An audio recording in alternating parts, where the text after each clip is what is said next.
The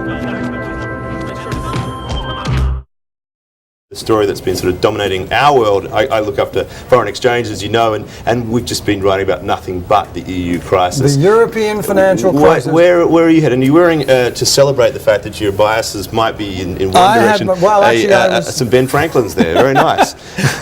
I was down yesterday interviewing Jim Grant of Grant's Interest Rate Observer, who of course is a big gold bug. Yeah. So I thought I'd wear my fiat currency tie, but it didn't. He would prefer you to have a big gold bar hanging around your neck. That's exactly. I was going to wear, gold bullion, but it would have weighed you down a bit. I think the cost was prohibitive. Yes. Yeah, I was thinking about the European financial crisis, as we all are, and I realized that it's making me feel like I'm an idiot. Now, of course, many readers may say, well, we've been saying this for years. You opened the door wide open there, Brett. But I feel like a fool. I've been watching this and I'm going, it's sort of like watching a board game where someone hasn't explained the rules to you and everything is very baffling. And the longer it's gone on, I thought it would become clear, and the longer it's gone on, the more questions I have. And I don't think...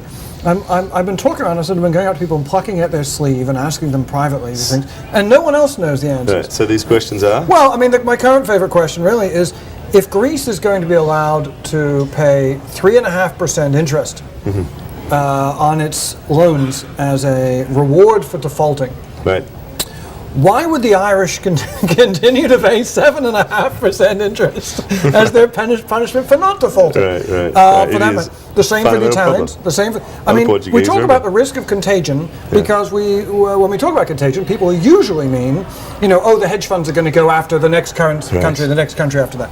Whereas actually, you could also say, well, isn't there contagion also could work in the sense that the people, if 3 months or 6 months from now, Greece has been sort of reinflated by its default and by revaluation, lower interest rates, and their economy starts picking up.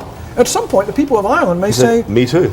I want a piece of that." What's going on here? Well, it's clearly a major concern. I mean, in the sense that the European officials do talk about this all the time, about how, I, like you, I'm not quite sure that they've come up with any solution as to how to do that. Yeah. But, listen, that's not the only question I have. I mean, I am astonished that they are essentially rigging this default so that they hope it doesn't trigger the credit default swaps. Well, credit default swaps are insurance contracts that were purchased for whatever reason, and there may be some speculators may have bought them, and some people may have bought them for perfectly sound, honorable reasons. And the reality is they're purchased from somebody else who was willing to sell the contract.